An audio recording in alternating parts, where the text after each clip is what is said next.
for the plot, but we all know it is probably not. Little chat with another slice of life. Biggles keeps talking about another villainess. And a tropeに越されているぜ。私たちはそれら忘れて分析します。It's the Biggles breakdown, another anime night, fighting all the shows and the plots. It's time for the Biggles breakdown. Breakdown.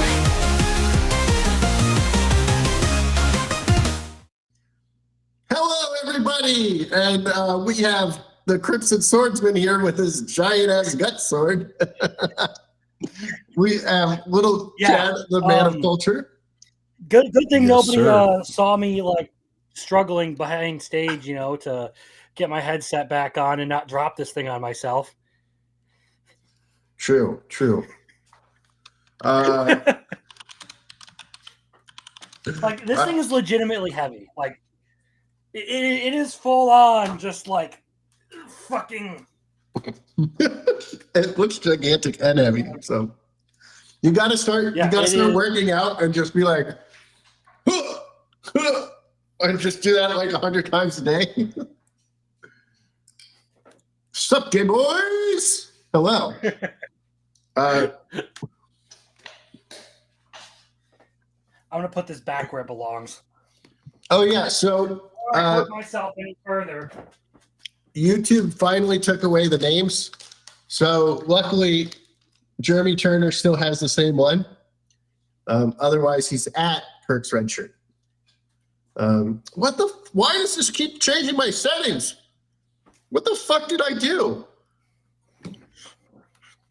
Hello, my name is Biggles, and everything that gets fucked. Okay. He's trying. He is genuinely trying. So, before we start, a new chapter of 2.5D Seduction came out, and it looks like Best Girl's going to win, so I'm excited. I actually cut my foot open on that thing. It's going to be a harem ending. You know it is. Well, all the girls are kind of like set up with the other girls, except for two. So he might have both of them, but... He's gonna get the girl who's the daughter of the mangaka, and he's gonna get the three. He's gonna get Lily, whatever her name is, the main girl. He's gonna get he's gonna get the childhood friend that they're mocking up in the wedding outfit. Yep. And he's gonna get so he's gonna get those three, and that's gonna be his harem. No, Best Girl is Mark. How do you say her name? Marquis. Mark. Is it Makaru? No, it's Markin.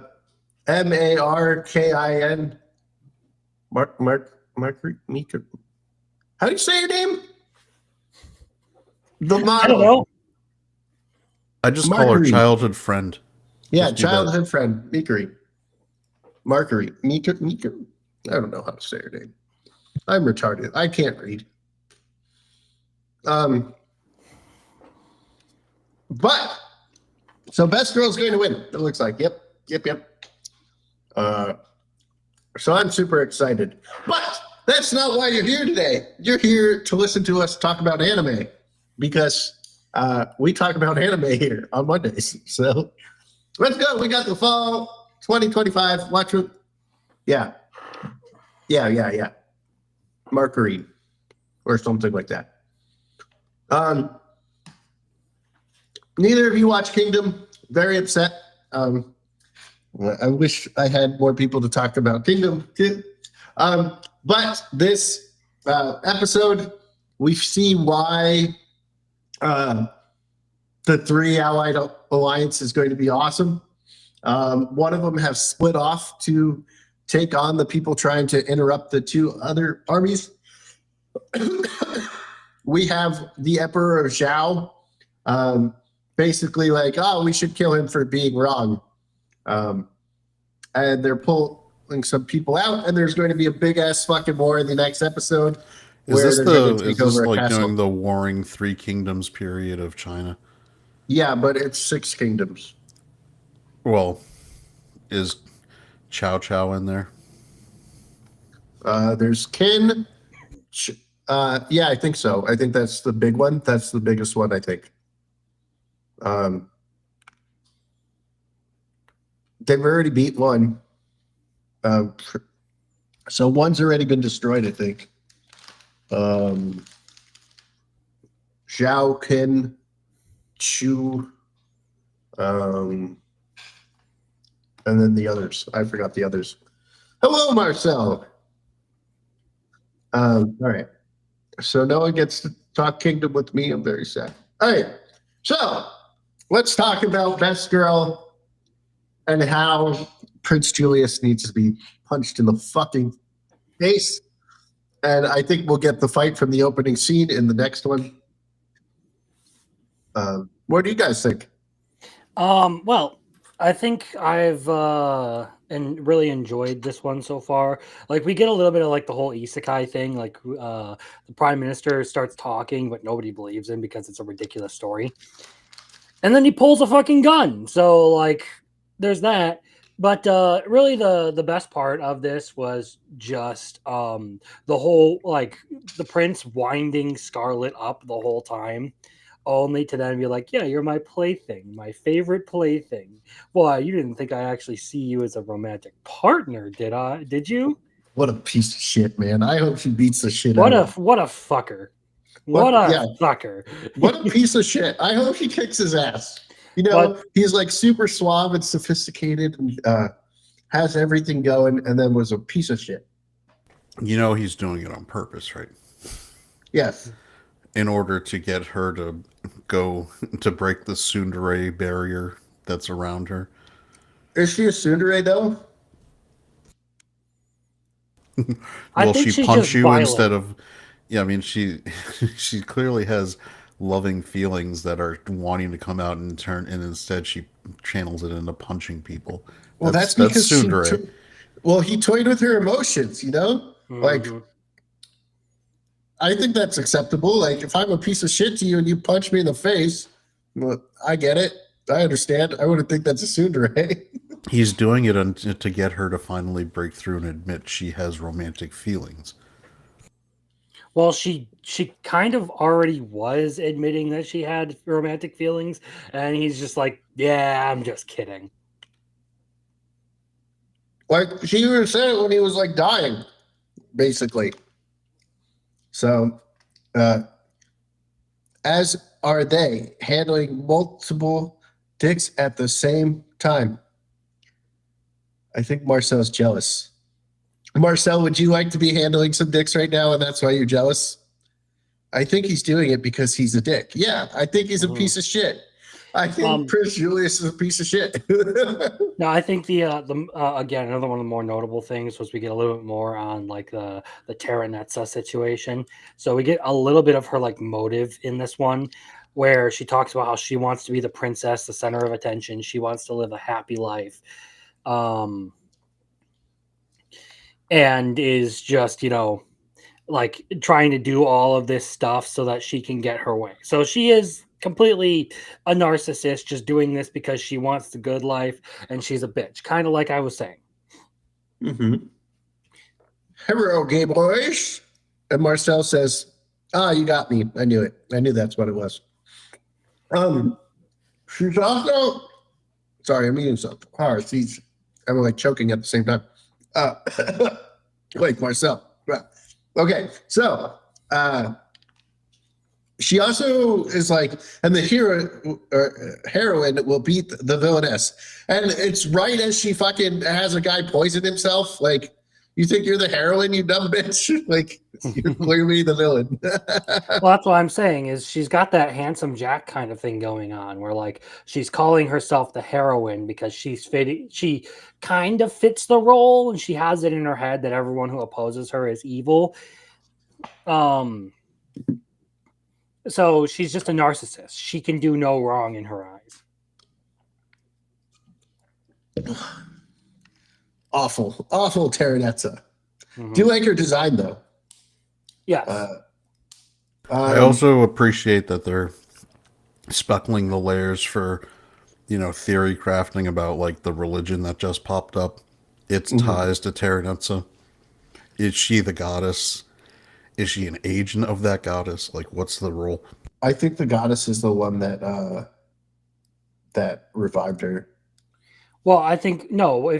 So, let's just assume that the prime minister is telling the truth. I feel like the best, the most supported idea is she's been reincarnated here by a goddess, and she is now spreading, particularly the goddess of love, and she is now spreading that religion across the country to suit her needs. Can Yeah, we that's do what the I- ultimate tie-in and she was reincarnated by Aqua? If only. Man, and then you have Nanika, the beastkin, who's like is all upset because she's showing more like love to the dragon, and then her friends are just like, "It's a dragon attack!" And she's like, "Oh shit." Yeah, everyone's out here like, oh, what kind of pet could she possibly have? A cat or a dog? No, this bitch got a dragon. She got a fucking dragon. This is why Scarlet Elephantimian is best girl. Right? Sorry, Della. That and the fact that she actually punched the douchebag into another kingdom. Yes, she has a habit of doing that. That's awesome. Perfection. And I mean, this time around, she got some black highlights out of it. So Yeah. And I actually thought that look was pretty good for her. I'm hoping that they take a while to lose it. well, we might get a hot spring episode if that one-liner means something. Look, this is an anime season. There is guaranteed to be a hot spring episode. hot spring or beach episode. I mean, look, we already got hot spring in what is it? The wild boss, last boss suddenly Oh appears. yeah. We got, dude. I feel like we've gotten like hot springs already in like 4 different series. Well, let's see. Let's look. Let's see. We got a hot spring in this one.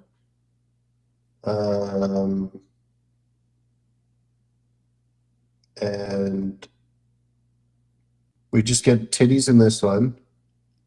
I mean, there's nothing wrong with that. That might be the most culturally significant show Uh, this season. Oh, you know what it was? I think Grieving Souls. I saw a picture. They're doing like some kind of thing. A beach and There wa- autistic boss. My awkward senpai is what he's talking about. oh yeah, there was a beach. There was a beach scene. Yep, she was in her. It was a beach episode, technically. Dude, that was so funny. They're like taking pictures and all right, let's click and talk about this real quick because it's hilarious. All right, so I kid you not, little Chad. This girl has her swimsuit on and she's like, well, like it's a swimsuit shoot. Why wouldn't I be? Like it's rude not to be. And then the hat flies off. She sprints and dives headfirst into the water. And then when she gets the hat, she's standing and it's like at her knees. So for some reason, she jumped in and started swimming. But she could have just ran to the water. Like it was The thing is if she's swimming that way, she's not even swimming. She is laying on the water, dragging herself by digging her hands into the sand. She's not swimming. She's basically just turned herself into I don't even know what to call it. It was so funny. She's crawling in the water is what she's doing.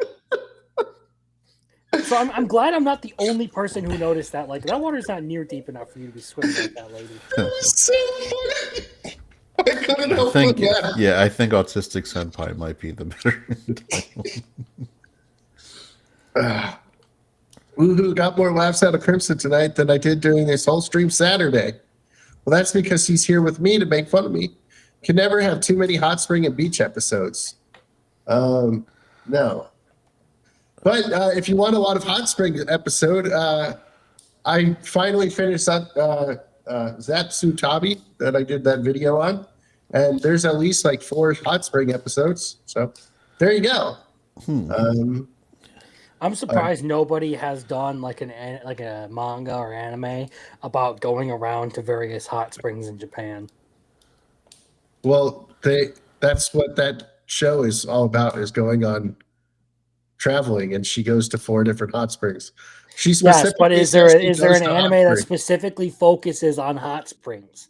Well, she focuses on, we're going here for this hot spring, we're going here for this hot spring. So I guess kind of, yeah. Wait a second. Your explanation and description of the show is we're going to in different areas to visit hot springs, Yeah. and you're not sure if it's a show about visiting hot springs. Well, that's because there's 12 episodes and only 4 are them going to hot springs. They do. It's an H anime. I accidentally saw it. What is it called, Swigs? Is it something Yuma like and the Isekai Hunter- Onsen or whatever? I don't know. Because I know I'll that tell came you- out actually. Now that we're talking about it. I'll tell you what it's Oh, not. Yuma It's and the not haunted house, haunted hot spring. Yeah, okay, I'm familiar with that. There was an awful etchy anime a couple seasons ago that went to a hot spring every episode. There you go. I stand corrected. But is it as good as Isekai Quartet? Because Isekai Quartet is amazing, and I can just show you why in one clip.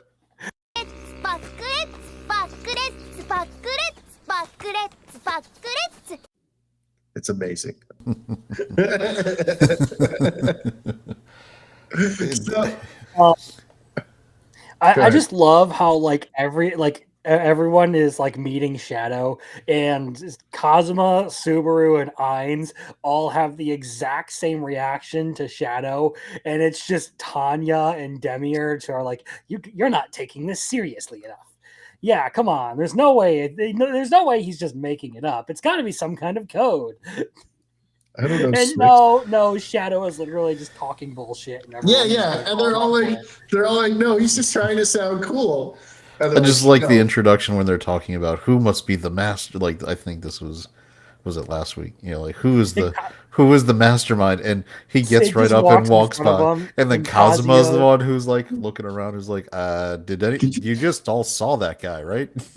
And then Ein's like, I saw it too, and he's like glowing because he lies or whatever. Just like, I definitely noticed him. I don't remember the name, but they couldn't draw titties to save their life. That is awful. That's a disgrace upon humanity. We have been drawing titties since we were like little kids. Let's go.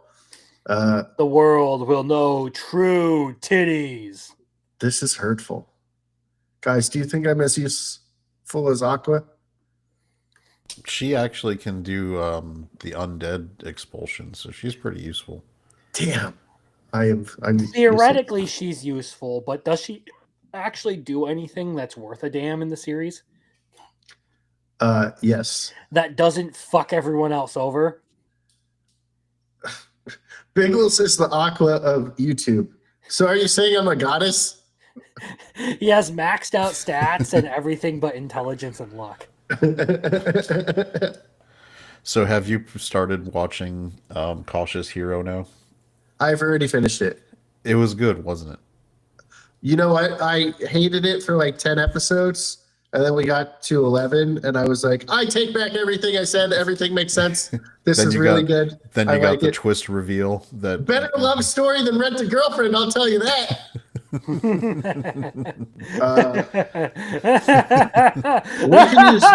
We can use Biggles as bait to purify the lake. All right, let's do it. So we have Albedo in this episode gushing over Ainz, you know.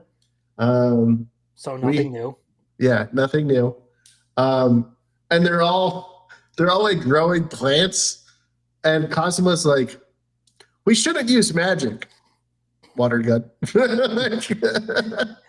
I'll use my Kazuma. divine protection of languages to Yeah. to keep the bugs away. So you're just going to use divine blessing. It's interesting too that like you have Mare who has the ability to grow plants and everything, and then it cuts over to Garfield doing the exact same thing with his blessing of earth spirits. You want to know what's really funny in this one? as well. They're like, he's was doing explosions. And he's like, yeah, but Megamine does that every day. And they're like, yeah, but she doesn't hurt anybody, right? And he's like, no, he's just trying to Stop say I lying, can Tanya. do. He's Stop like, lying.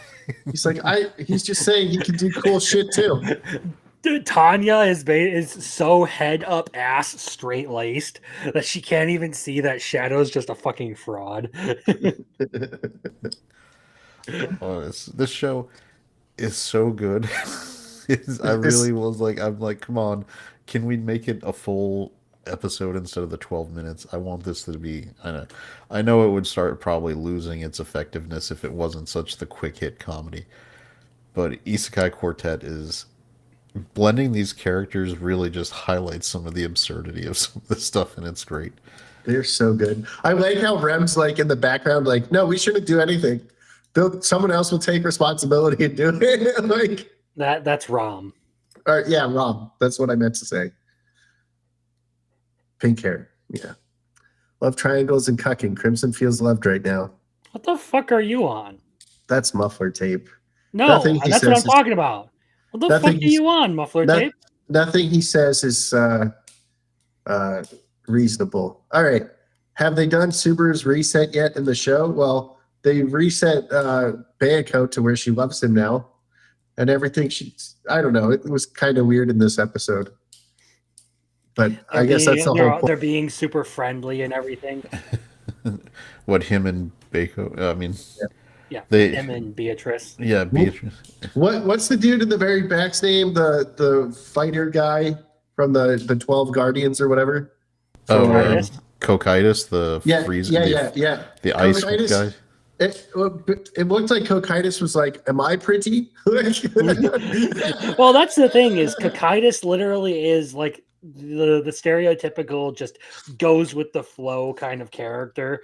He's one of those like really just like blockhead characters to the point where like his whole character arc in the series is he learns to think for himself. But in the way they're doing it and all this, like him just being completely blunt and everything, it's been kind of funny. Like, we don't need to hold hands. Okay.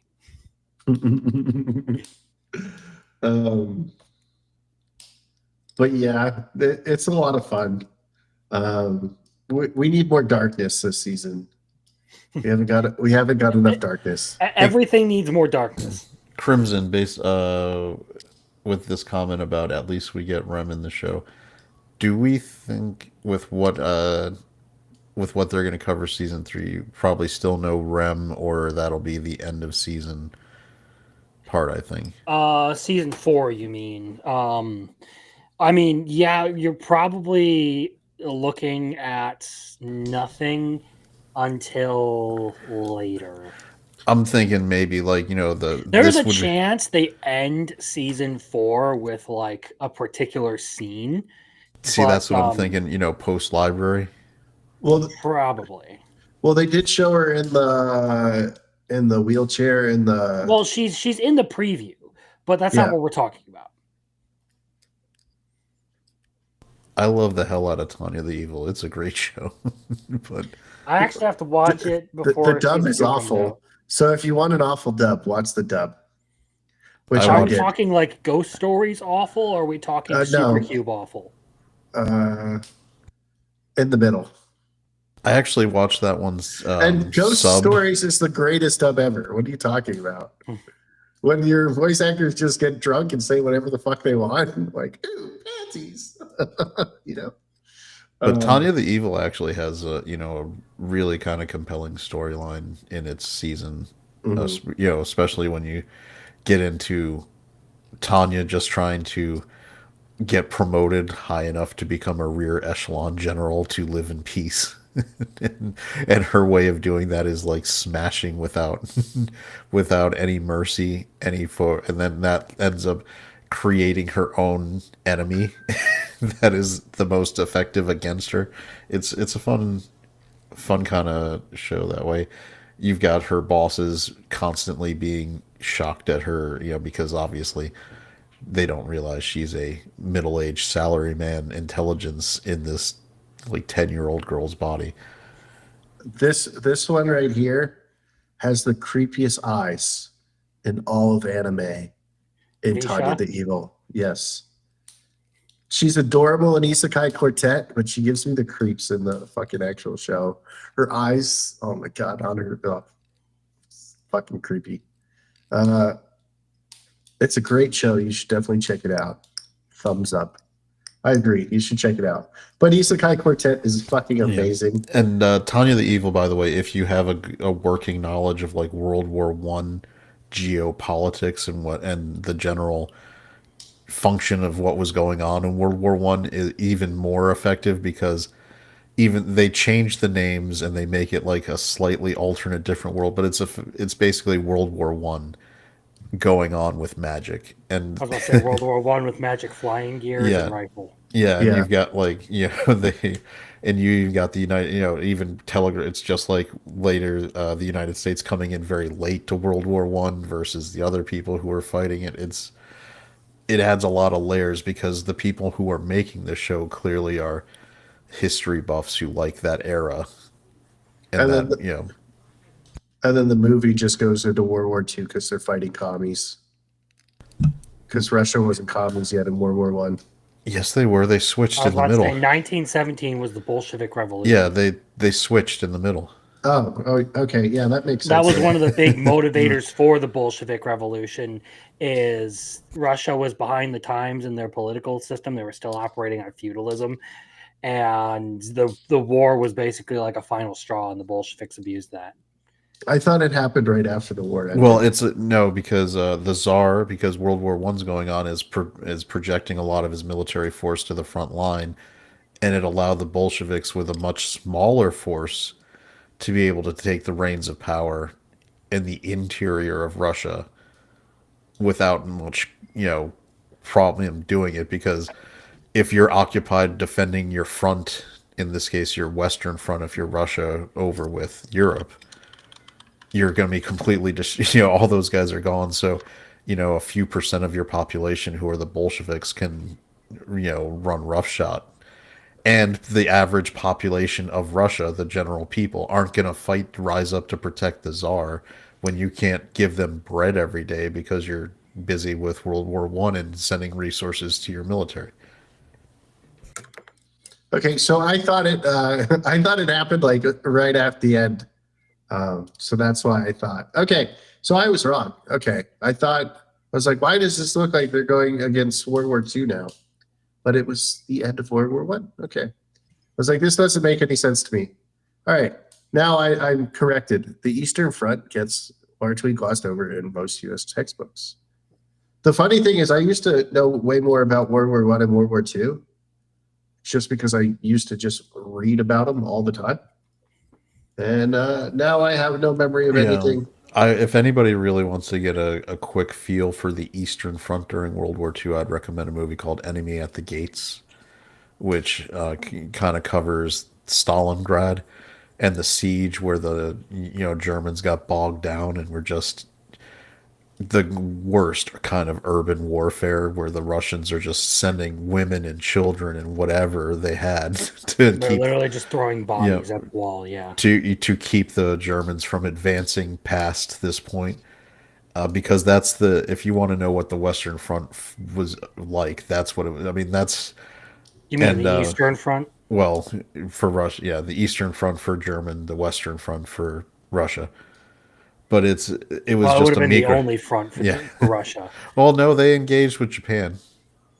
Yeah, true. They were involved I in mean, Manchuria. and you may, in fact, they're finally going to do their peace treaty. Apparently, the new government of Japan is reaching out to Vladimir Putin to finally do an official World War II peace treaty. There you go. All right, so My Hero Academia. Are you watching the final season, Little Chat? I'm kind of waiting to do it as a binge A because binge? I want to do it. Plus, I already read, I did the manga through the end, Oh, so yeah. I'm more comfortable waiting for it as a binge because of that. And I think this story works really well when you can just go through it. Watch the whole thing, yeah. Yeah, especially when we're now getting into the final standoff stuff, which is I don't want to have breaks when we're getting into that. Because because I'm waiting on the dub, and as you can see from the thumbnail that's hidden behind everybody, we have Bakugo coming back up. So, and then All Might basically dying, and it's you're like, oh man, what happens next? So I'm kind of like, This is oh. going to be the fourth time All Might has died in My Hero Academia. Is it the fourth time? I'm like, we have the what is it, the first fight that we saw with was it All for One? I'm genuinely more interested in vigilantes than this. I'm going to be entirely honest. Well, Vigilantes is the good one. I am I just- counting on I will say I am counting on this anime to add an extra epilogue bit to make it cleaner as an ending, because I think they're doing that.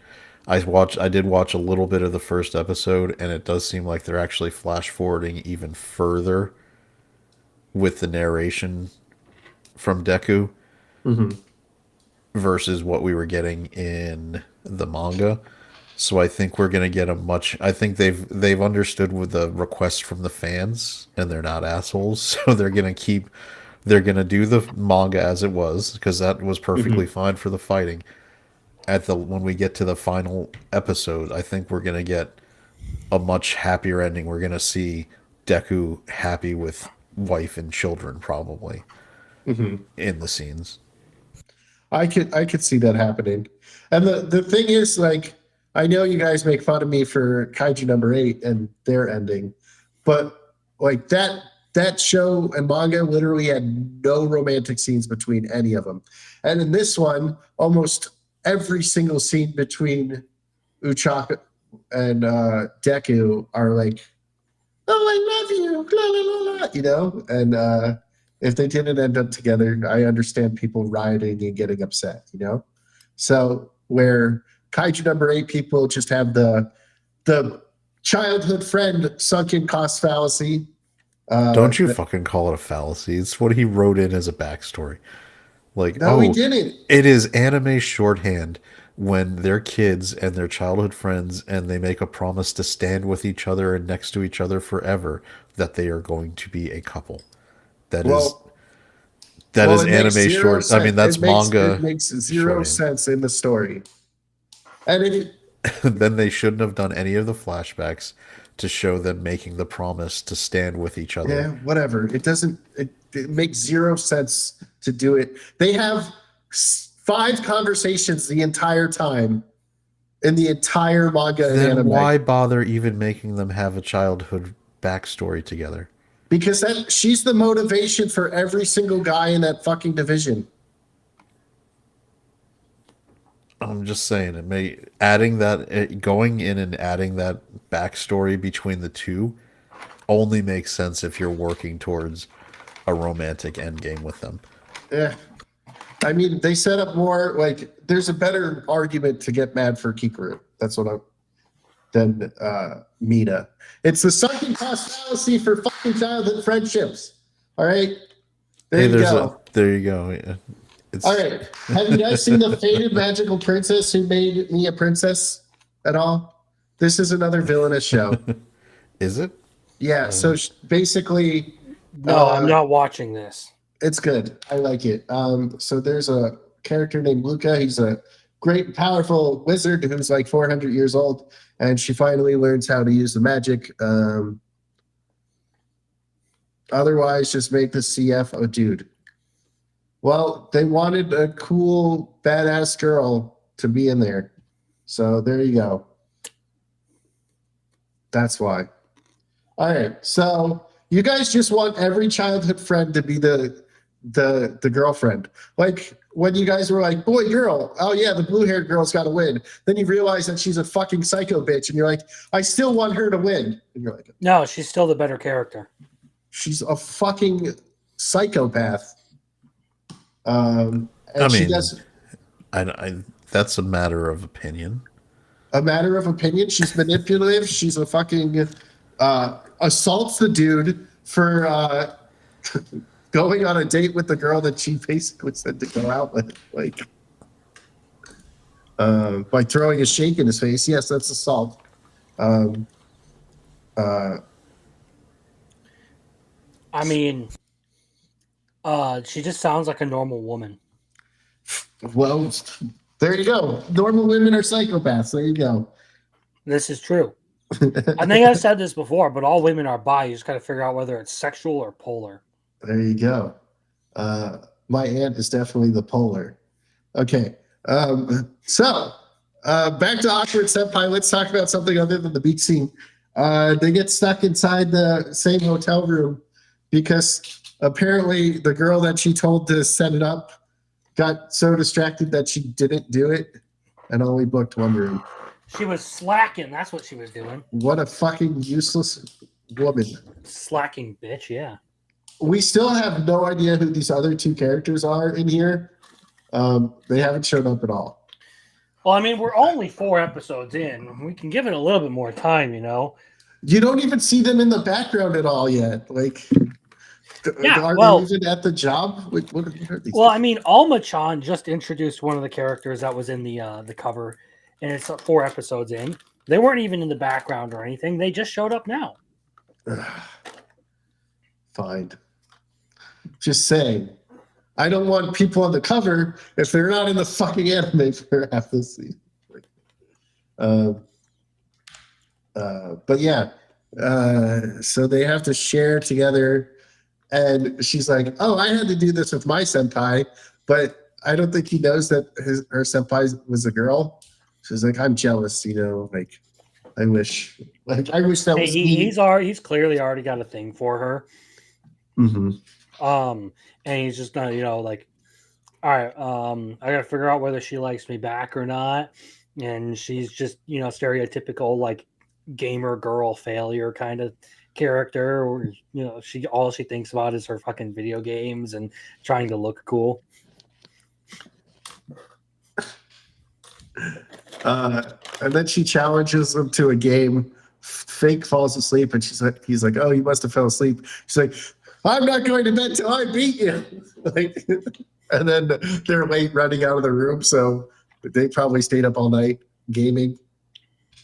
I wish they were gaming, but no, they were just gaming.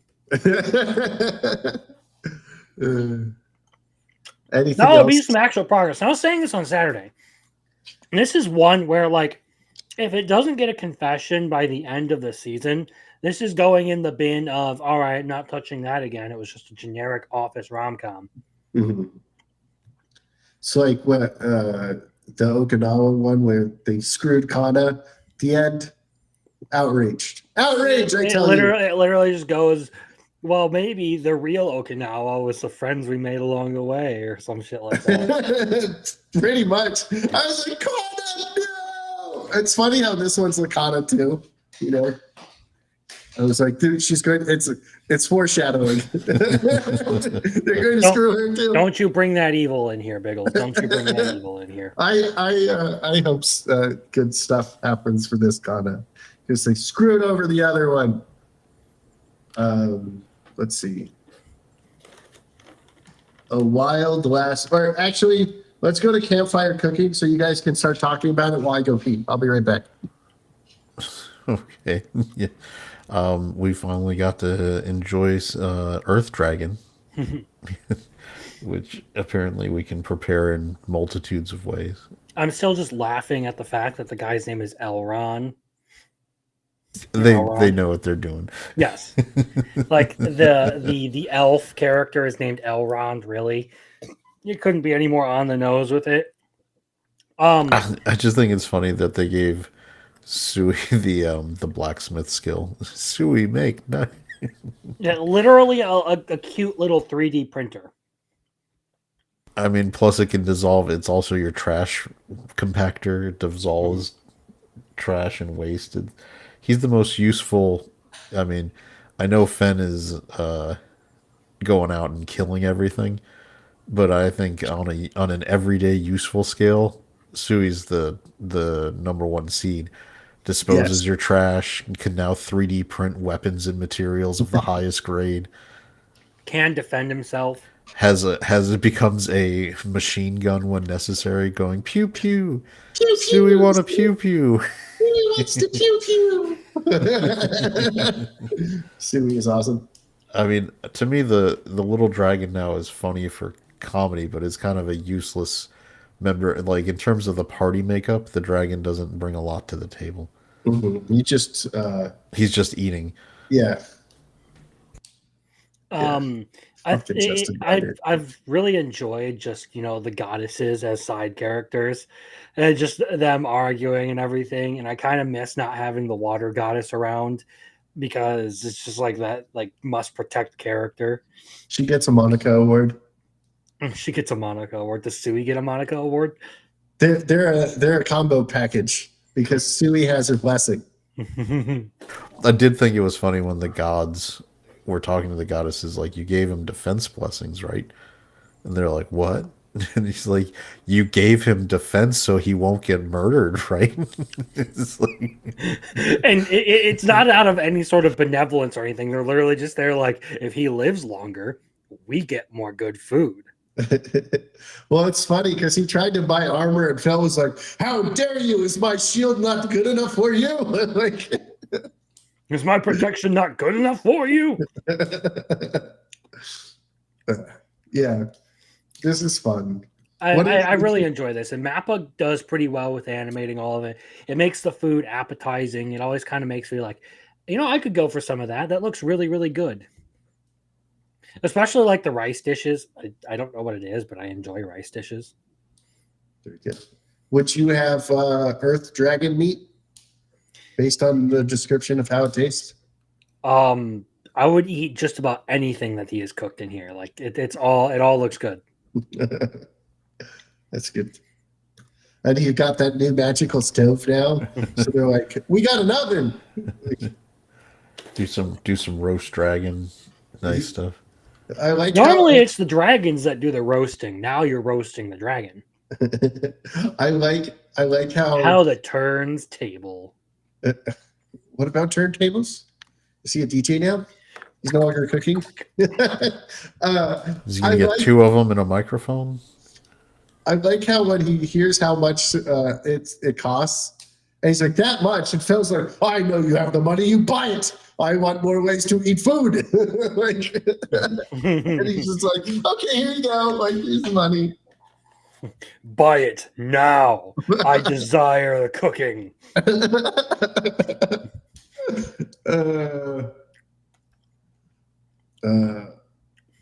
Mappa is continuing the legacy of wonders that can be created with endless slave labor.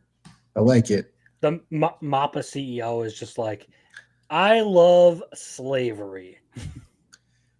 If only he added child labor as well, it would work even better. How many labor laws can we violate? Let's make a checklist. It keeps you interested and want to try it home. Yeah, I want to roast a fucking earth dragon. Let's do it. All right. Anything else, guys? No, it's just one of those shows that's like genuinely entertaining, and I know that I'm going to have a good time watching it. All right. A wild hot spring appears. So what are your thoughts on this one? Is it? Oh, this is the one where Dina gets attacked because it didn't recognize her as one of their even she was so quiet, even in the background. Not the stupid ass talking RV, not the sex changing frogs. You remember Dina getting bullied. The sex changing frogs they're basically clownfish. Hold on, life finds a way. Yeah, I mean, we all learn. We've all They're learned. putting chemicals in the water that turn the freaking frogs gay. Do you understand that? We've known about frogs turning gay and becoming girls since the '90s with Jurassic Park. Yeah, it was a trans psyop. The frogs have always been gay, okay, but now they're just trannies. They need it was nice that we got like the hot springs and everything. Like I appreciate that, but like at the same time, like the talking RV, I was just like, oh fuck this. When I saw that, I literally sighed. I'm like, don't fucking do this to me. And then they Because just made I all like genuinely recent hate when they furniture. do like anachronistic shit like that without a good reason. Like there are very few anime that actually do stuff like that very well, or very few isekai series that do stuff like that very well. Mhm. So I'm a Spider So What does a lot of that, but when you get into the whole like lore of the world and everything, it starts to make sense why you have magic tanks just laying in underground ruins. Fucking Patimus. um but no, that bugged me. I was like, all right, I really hate this episode. Then we got the hot spring stuff. I'm like, all right, you know what? Okay. And it got better as it got closer to the end with like Ares just full on bodying the golem. And everyone's like, wow, young lady, you really gave that one a good one. And everyone's just like, nah, Ares is a man. Ares is a dude. Not a boy. Ares is a man. Yeah, I love it. But the frogs changing, being gay or whatever. Like, yes, when they run out, they just become a woman. And I was like, so they're homophobic frogs. They just become. They're like, I can't be a homo. I will become a woman. There you go. Homophobic frogs. It's like 2 that. plus. What was it? Isekai Coliseum, where the loser gets turned into a woman, I don't know. or Reincarnation Coliseum. That's what it was. Okay, we'll have to check that out then. Is it It's hilarious? it's actually a pretty good manga. It is. It's definitely ecchi. It's definitely cultured. Oh, okay. And it may contain a little bit of grape, but Dun, dun, dun. That's why they're in the Coliseum.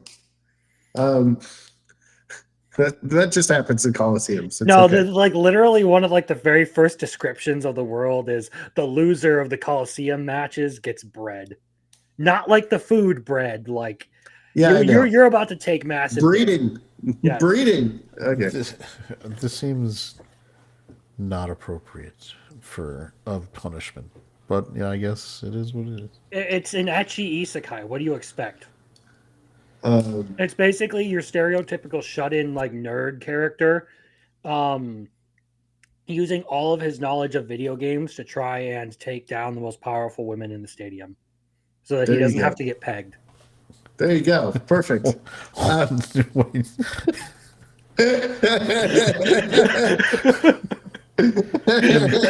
I broke him with that one. I'm, um, I'm sorry. I thought we stopped talking about Rent a Girlfriend. um, uh, so there's a part with the hot spring where Dina's like, "Come on, Aries," completely forgetting that Aries is a boy, and they're like, "Oh wait, sorry."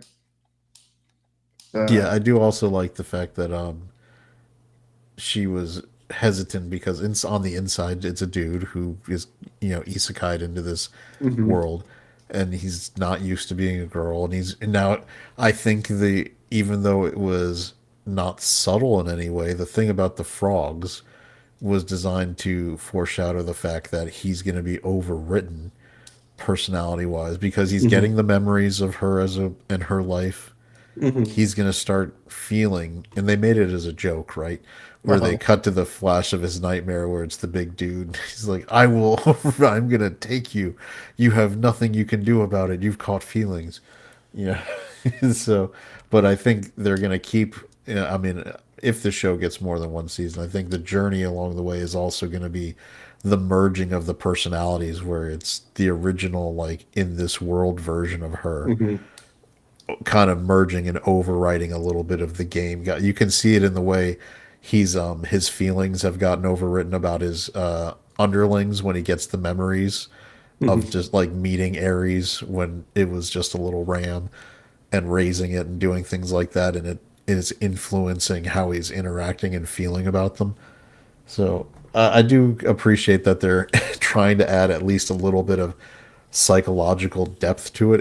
It's ham-fisted and it's not really compared to the higher end isekais. It's nothing, but I do like that, and even we're getting in our generic ones, they're still trying to add a little bit of the fact that yes, you would have a lot of psychological baggage being merged into an isekai world where you're now a angel woman. You know, there's gonna be some things that are gonna mess with your head as a result of that. He was like, I feel nothing, no erection. Like, Yeah, that was his thing. Like he was looking over and he's like, I guess it's truly gone. You got to make peace with that.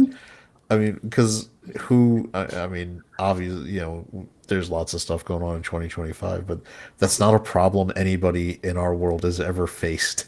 You know, like to genuinely move into a body that's different. So I think that sometimes they overwrite. Like, what was the that goofy comedy one where my best friend got turned into like a knockout? Did you? Oh, like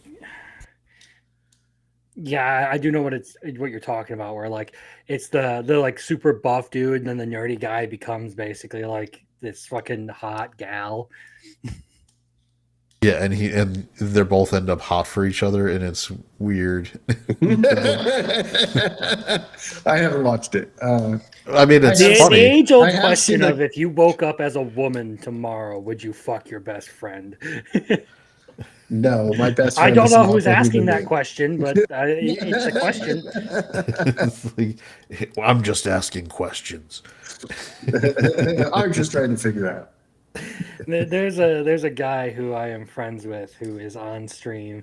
I made a joke about that, and he's just sitting. He actually like sat there and like considered it, and his co-host was shouting, "No, no, Roman, no, don't answer that, no."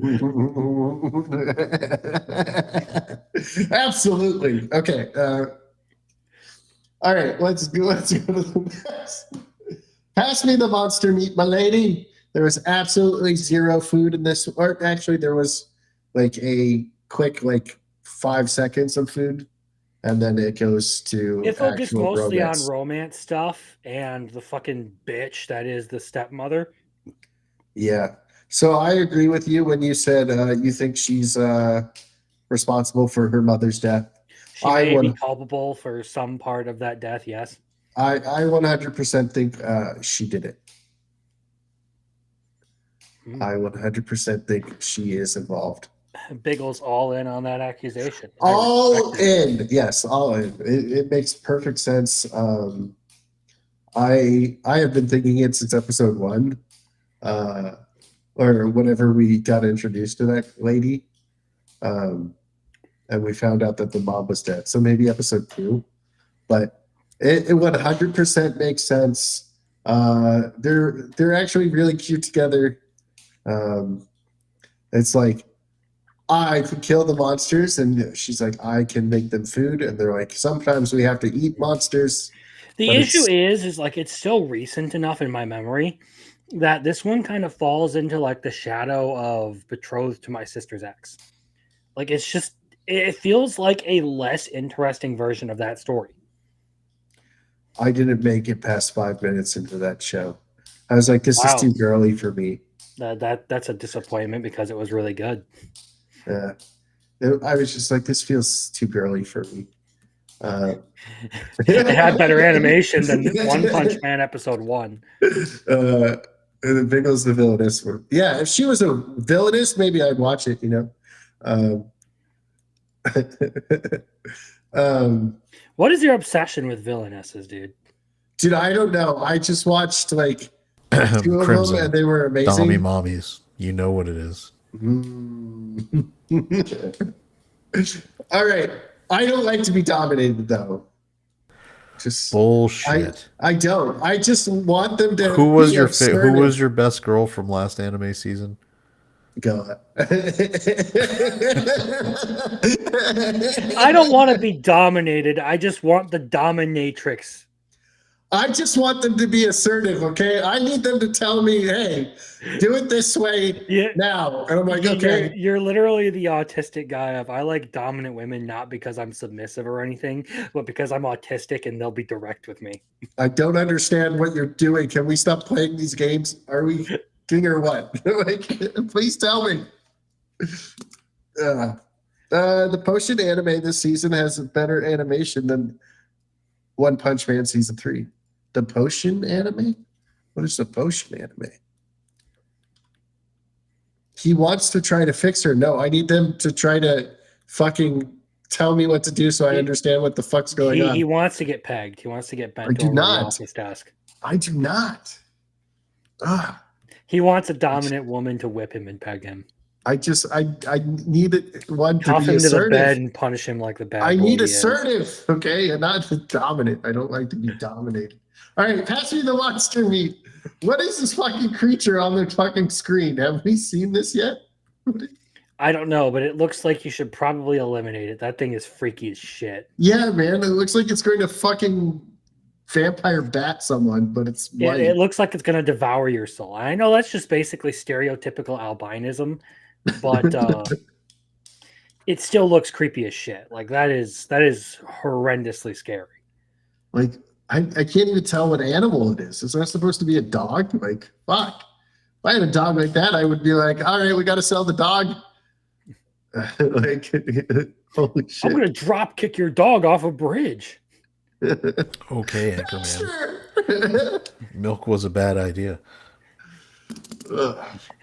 Milk was a terrible idea in this heat. All right. The next one I had was campfire cooking. We already talked about that. Dad is the hero. Mom is the spirit. I'm a reincarnator. So I feel bad for the younger brother in this one. I do too. He's just getting fucked over so much. Yeah. Like there was no need for that drama between or for the fucking drama that they're brewing with the new wife and the hero. Like why do you do shit like that? And they're like, Father's not even going to pay attention. And then the No, mom's he's like, not. I I don't care that like the dad's not going to pay attention. Good, he shouldn't. Okay, don't do that stupid shit. But like the fact that this other woman is like yearning after him, like let the brother be happy, please. Come on, man. The dude had suffered enough with the fucking fat muppet. Yeah, please do not make this man pay anymore. He deserves better. He seems like a good man. Even though when Ellen gave him a kiss. Even the gods came in and were like, nah, fam, you better steer clear of this woman too. Yeah, so I kind of felt bad for him, but so we know that they want to keep the prince's son, so I guess like the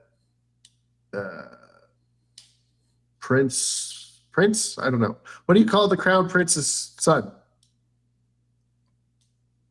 I don't know. Little Chad? First prince.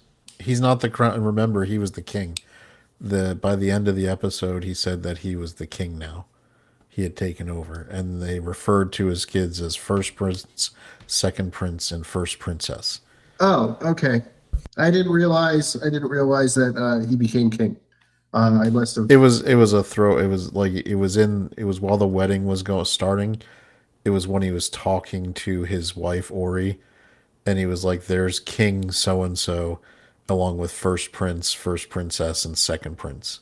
And what's interesting is it seems like the way it was animated that they might actually be romantically inclined towards each other. Yeah, in spite of their, I was just going to say that. Yeah. Yeah, in spite of their parents' differences, which will be an interesting situation because obviously now we've got the fact that he, as the king, is clearly trying to use her to get the spirit powers for the royal family. But maybe the prince is not a douchebag. What did she call him? The Blackheart? Yeah. The black-hearted villain, yeah. Well, the thing is, they all had the black aura around them when she first saw them, and then at the end, it looked like they both liked each other. Well, the black aura is from the curse on the royal family. I was going to say that's from the curse on the royal family because they did something to piss off the spirit realm. Mm-hmm. Okay. What I'm more interested in is what the fuck is going on with his brother's baby mama. Like, she She a is. hoe. No, I'm not interested in that at all. It shouldn't be in the freaking series. Like, why? What are we talking about? The poster girl wanting the hero. Oh yeah, it. All right. I haven't read any manga on this one. It almost looks like she may have slept with him back when he was just the hero going out to save the kingdom, or was obsessed with him at that time. And are they gonna say that the kid is actually his? I don't know. The kid's too young because he was off in the spirit world. I don't know what the deal is. Well, he was there for 10 years, and the girl is like 7, 8. Yeah, 8. 7, 8. Yeah, Yeah, they say so they're the same age. I did notice they made sure she was amply endowed so that she would be in his sphere of Women. wanting. Yeah. Because based on Ori, he's not gonna. I mean, you're not gonna turn that down for something that doesn't have the goods. It's needless drama, if you ask me. Like, there was no need for that whole thing to be there. It Still don't know only what it is though. Is I mean, they're implying it, but I we don't don't know for care sure. what it is. I don't care what they're gonna try and tie it into. It's a completely fucking stupid thread to put out there. Like, does the brother just constantly have to get fucking cucked over and over again? I hope not. That's harsh. It's He's a good funny. dude, They should man. have known his new wife's name when she went to sign it on the book. It was like Chizuru, and then it was like, nope, condemned by the goddess.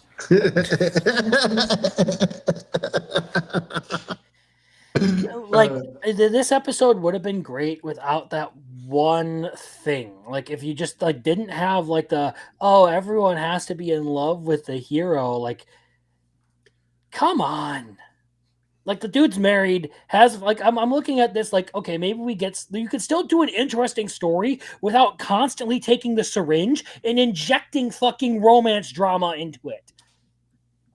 I'm still not convinced it's going to be that way because I think they would have been more, oh, like it would have already been overt with that. I'm thinking that, all right, what was he fighting? He was fighting monsters, right, that were invading. Mhm. Mhm. What if she's half monster and she's worried he's going to pick up on it? Then why was she smiling like that? No, she keeps looking at him longingly. That is I'm sorry, but that is a Biggles kind of stupid theory there. Stupid That is Biggles. Biggles level stupid right there. She's sitting there looking at him longingly, constantly favoring him over her brother, and he keeps shutting her down. And she keeps looking over at him like, "Oh, I wish it was him instead." What else could it be? Maybe I'm she's a sorry. lesbian and thinks he's a girl. Maybe, yeah, so she's in love with, no, she's like actually in love with Ori. She's getting the Ori vibes coming off of him, so she can't help herself. She can smell where he's scent. I don't know. I agree with you that I think the like love triangle aspect is, or in this case it would be a love quad because it's two couples, is unnecessary. So I'm trying to find a way that it might not be that because I think it is unnecessary. And I'm still wondering when we're gonna get the overarching goddesses to show up because clearly they're not happy with some shit and they're involved with cursing the royal family. So I want to kind of get more details on that. Well, yeah, that in and of itself, like with Ellen and the First Prince, you could do something good with that, especially with like the conflict between the two fathers. You can do something with that. You can also have a nice family dynamic with, the brother having a happy married life with the woman he actually loves and his own daughter. You don't have to constantly overcomplicate it. That's my complaint with this. Is like, when you get to a point where things get too complicated, too convoluted, too unnecessary to the story. This is one of those cases. And it really does piss me off when series try to like make their stories better by adding more and more drama into it. Drama does not necessarily make a good story. Yeah, I agree. Let's keep it up. Who needs more romance in this? I don't. I'm feisty tonight. I'm feisty tonight, and I'm not even drinking. It's fine. I agree. You dropped Mechanical Marie, right? I dropped it. Yes. So this dude right here, his name's Noah. He's an assassin. Uh, him and Marie too get in a fight, and he almost dies to the robot, but the robot loses, and then Marie has to kick his ass. Um, Takes care of him when he's sick and dresses in a nurse. So if you want her in a nurse outfit, this episode is for you. I don't know. I like it. I like it. Crimson didn't watch this. Little chat, or did you watch this? Not the newest episode. All right. Well, the newest episode is the best episode of the season. It is a flashback episode, which to me just says that the rest of it is just kind of fucking boring. So far. Among a weirdly wonderful workplace. I don't think anybody really watches this but me, but I am going to put this on my binge list. If anybody has anything to want to say about this episode, say it now or forever hold your peace. Nope. All right, Crimson, your favorite, Gotcha Achika. I haven't watched this Sunday's episode. Crimson. Bro, I woke up, I worked on the My Dress Up Darling video, and then I went to the Chainsaw Man movie again with friends. How dare you have friends? How dare you work on your YouTube channel? To me, I think it was kind of boring. It was all talking, and then there's some fight with the annoying ass dreadlock dude. Jabber. Yeah. My status as an assassin obviously exceeds the hero. Can I just say how infuriating it is that this although I'm sort of enjoying it, mid isekai has so much better animation quality than fucking One Punch Man. There is no reason on God's green earth the budget to allow my status as an assassin obviously exceeds the hero to have this level of animation when One Punch Man is becoming One Frame Man, as Chibi said in his post. The animation is so shit on that, and it's such a popular show. This is what's infuriating, right? If you love anime and you've got a high end, well known product like One Punch Man, and they immediately after the super successful first season clearly cut the budget back to like nothing, and then you get a show like this showing you that no, even mid-level anime shows can get quality animation. The fight scene in this episode this week with the elf sister was pretty well done. I mean, it didn't go on a long time. It's not like a One Punch Man where you might have a whole episode of fighting. But my point, that's what's infuriating. Like the quality of this show, the writing doesn't necessarily justify some of the animation budget when you've got other shows where they're clearly cutting back on what is supposed to be like. This is like, what was it last season was the beginning after the end was a super well known That would have been spring. or spring. I mean, we're getting these are super well known manga or manhwa properties that are very popular that can't get any kind of budget for animation. These studios convince these guys to go in on the cheap, and then we get shows like this where he's dressed like Discount Sid from Evidence and Shadow, and it's still giving you good stuff like the animation and as Crimson would say, we've got a big tittied elf girls all over the place, so it's gonna be a winner. So it's crazy. I mean, the show, the writing itself is generic. The motivation, all this stuff, it's stuff we've seen before. There's nothing extra special going on at all in the writing, but the animation is pretty well done, and it's keeping me invested in watching it. Have you guys seen the rom-com with Heath Ledger called 10 Things I Hate About You? Yeah. No. This comment right here is from that movie, basically. The show is the definition of whelmed. I'm neither over or underwhelmed by this. It's fine. So, The girl goes, I know you can be over and I know you can be underwhelmed, but can you ever just be whelmed? There's When- also a quote like that from Young Justice. Yeah. Dick Grayson says that to Superboy. He's just like, a lot of people talk about being overwhelmed. Can you ever just be whelmed? And that's like a running joke for the first season. It's just like, how you feeling? Pretty whelmed. Young Justice came out afterwards, so it was probably a reference to that. Probably. But that's where I heard it. So fuck you. No, fuck you. Fuck you. Fuck you. Fuck you. Fuck you. Okay. Bloody fuck you, bloody. Bastard beach. So I actually like this one. I mean, it's nothing like it's going in my top 10. As you can tell, it's not even in my top 10 for this week, right? It's 15. I'm enjoying it. I thought this was a much better episode. And we got a fight that was actually a little better. Fuck everybody for being whelmed. Exactly, Blue-Eyed Scorpio. Exactly. Stop being whelmed, people. All right. But yeah, I thought it was a better episode. Now for the ecchi anime titties, we find out that Swimmer Girl wants to write a rom-com. And she's like, you're the perfect character for a rom-com. And then, I'm taking notes on you having sex because I want to write a romance anime. Yeah. That's what I'm doing. Wait, you're saying what? なるほど。汗で服が濡れたからと。じゃあ、そういうことにしておきます。何をメモしてるんですか？秘密です。ではおやすみなさい。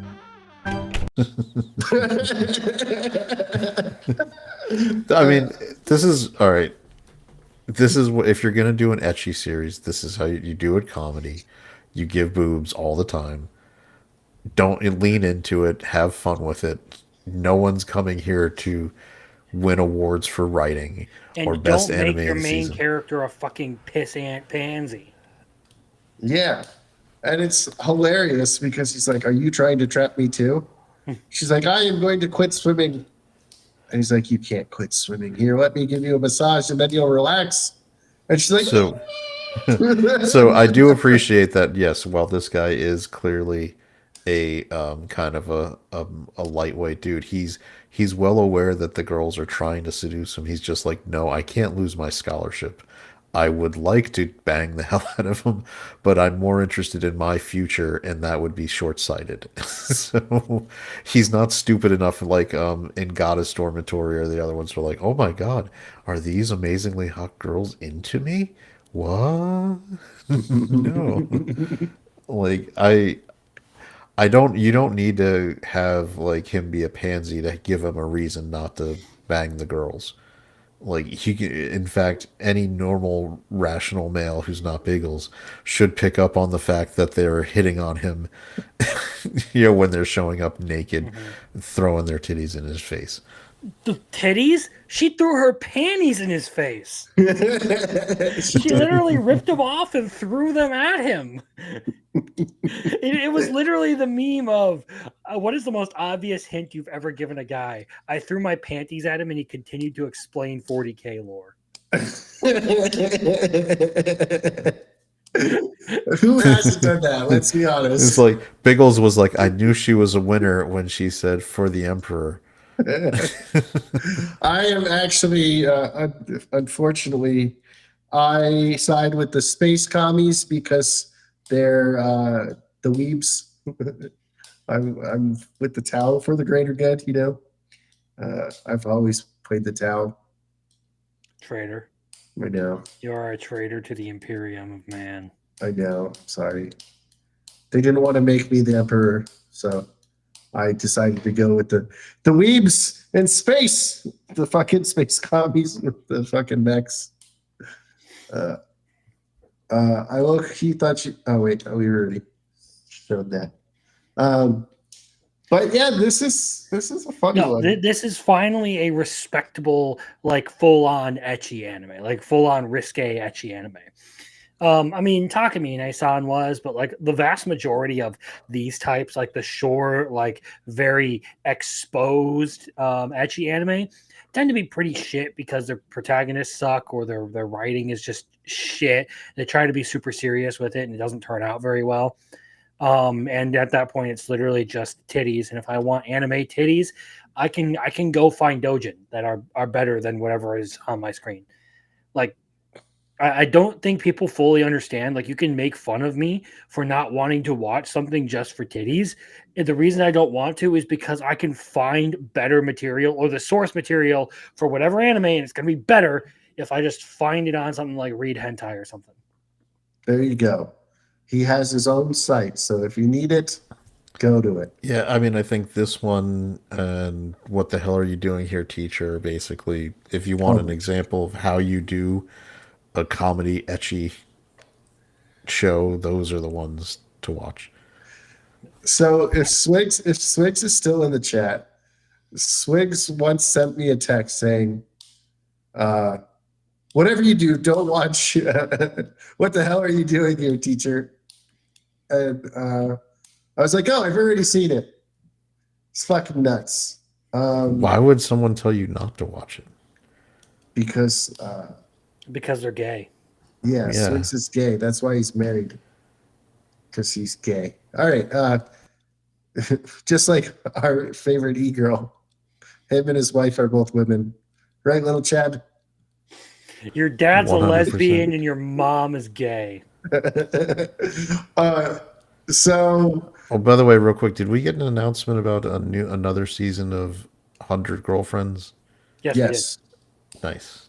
Yeah, that's why I was sending pictures of the new girls Yep. to the fucking group. Everyone must know the glory of Natty, okay? Everyone must Is that our new American loving girl? must know the Ameribu. Nice. So did you guys know kissing leads to cavities? I'm fairly disappointed with this anime at this point. Like I was talking over the weekend about how like it would have been so much better if it was just ridiculous Santa shit the whole time. But instead it is, oh, I need to coddle and protect all of these poor kids because I am Santa Claus. No, do some fucking stunts and deliver presents and make wishes come true. I don't He fought I don't naked though, Crimson. Isn't that good enough for you? I don't care about old man dick. I really can't understand why they spent like 5 minutes talking about his new package. Because I mean they're kids who have had their entire lives regimented for them, and like they're basically like completely under the control of the state. So like the moment that they see something that they're not supposed to, you know how a kid's mind works. You were one Mhm. once. It's been fairly underwhelming. I was expecting like, oh, we're gonna get a bunch of like ridiculous Christmas hijinks out of this whole thing, and it didn't deliver. It's basically been a melodrama about how awful these kids' lives are. And sometimes it doesn't even make sense. Like I was saying this on Saturday, the Santa Pursuit guy who like, is like in the fight with him this entire episode is like, ah, damn, he got away. You know what the kid looks like. You can report him. You were called in specifically to figure out who was Santa, and you're not going to do that shit? You fucker. You twat. You're not doing your job, and you're basically just bullshitting your way through the story. What the fuck? Yeah, I'm thinking of dropping this. It's on Amazon Prime or whatever, so I If usually I cover don't it, get a so. really good episode this week, I'm probably going to drop it. Yeah, I'm already. I'm not going to lie. I'm already like really close to dropping it. I'll see what you say next Saturday. But yeah, little Chad, have you been watching this? No. No, you're not missing out. No, I heard terrible, so I was like not gonna bother with it. So I've got quality programming like level 9,999 unlimited gotcha. this Well, episode was this dog one shit. even this latest episode was kind of meh. I I thought it was think dog there's shit. I think they're setting up for it though. I mean, Well, here's the thing: is it's been jumping around so much. It's like you'll get an episode, and then the next episode feels completely disconnected from what you just watched.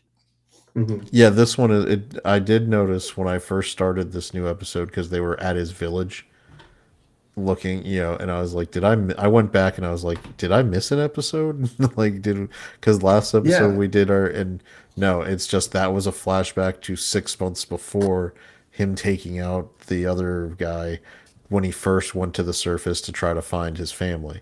And we don't learn anything about what happened to the fucking wolf dude in this. hmm I think the storytelling's too all over the place for it to be good. Like it was a really good revenge episode, and then you follow it up with meh. And he also kind of pisses me off. Like when he got mad at his like subordinate girl because he's like, "Are you trying to take me out of my own revenge thing?"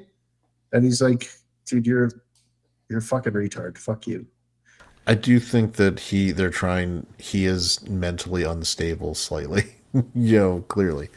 With this the revenge stuff is, I mean, as he would be, he was abandoned, betrayed, left for dead, tortured. I mean, he was shot with arrows before they were going to torture him slowly. And now the only people who have been his companions were gotcha cards that he summoned.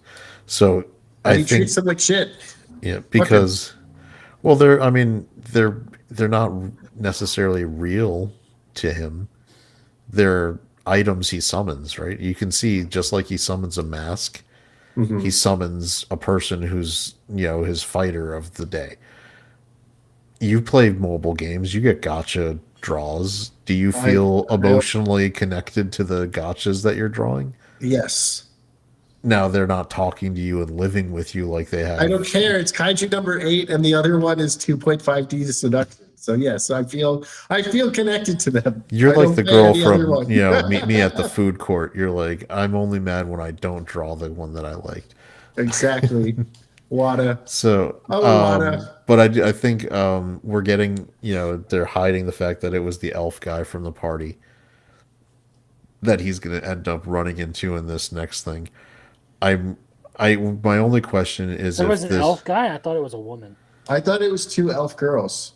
I thought there was an elf. No, you're right. It was the Well, dark elf. well, it looks like there could be an elf guy in the party. He That's just very looks good. like to me, he just looks like a random elf that they had He was a for the prince. story that is going to try and pick a fight with our main character. Yeah, but he mentioned he had the blood of an elf maestro from way back when. So he might be. I'm looking forward to torturing him to get information.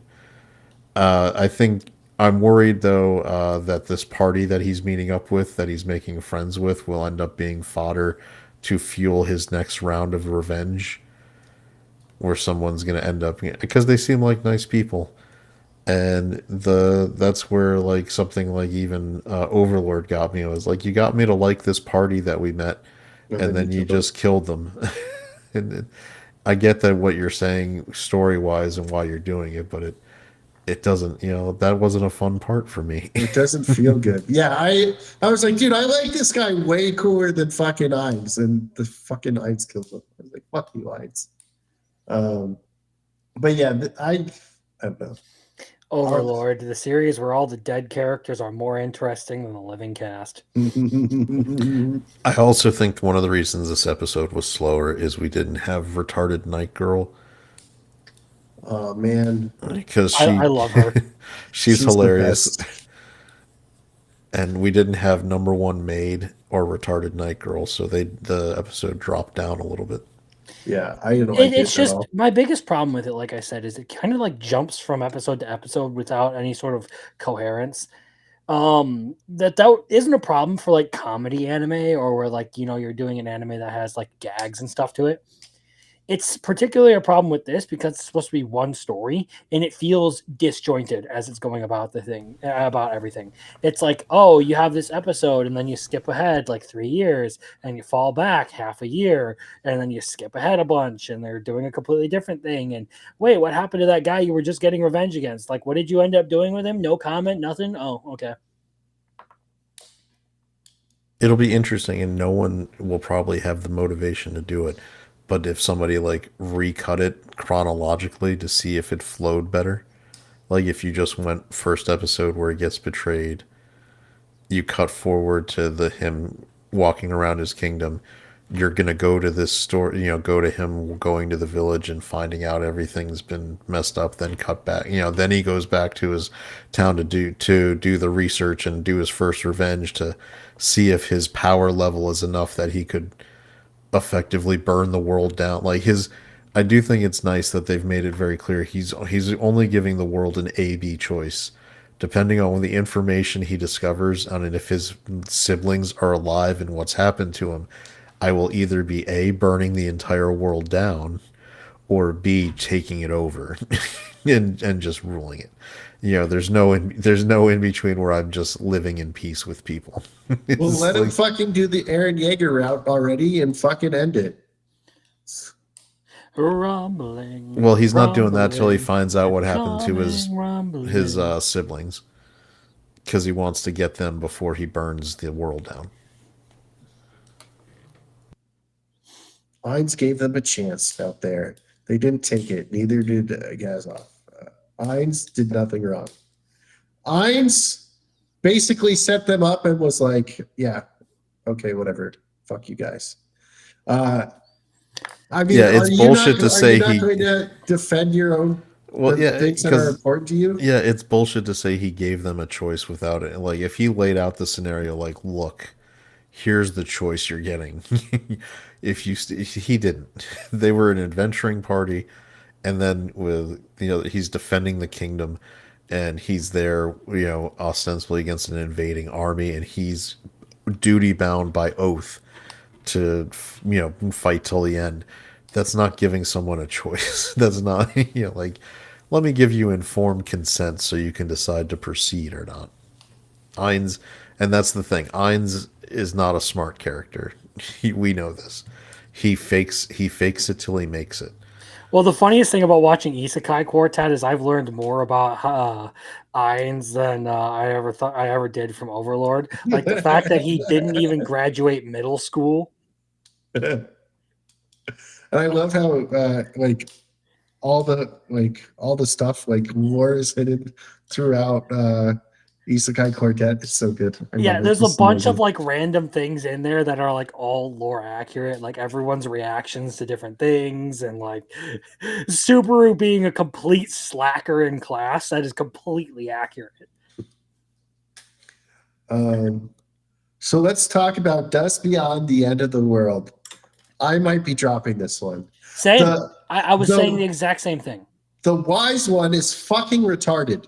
Why would you take a bullet for a character who's basically bulletproof, reflected a bunch of bullets, and then blew up a fucking mountain? You think she's going to get hurt? Are you fucking retarded? That fucking pissed me off so much. I understand he did it for Toasa. That makes sense. She's not bulletproof, This bitch is bulletproof. Well, for me, it started last episode with the stupid ass prison break. There was a prison. Oh yeah. Yeah, you don't remember it because almost the very nothing beginning happened. of the episode, and it was just like, oh, let's walk out. Oh, there's a thing, and then she saved him. Yeah, I remember us talking about it last week. Yeah. This episode got even worse, where you have the whole sibling love thing that I don't care about, and I was really hoping this would be a good post-apocalypse story where you're following this guy trying to find traces of his most likely dead fiance, hoping to just figure out what the hell happened to the world while he was in cryostasis. But no, that's not what we're getting. We're basically getting this weird ass harem with a robot and an artist chick and some more incest piled on top of pseudo incest. And it's just not giving me what I want. It's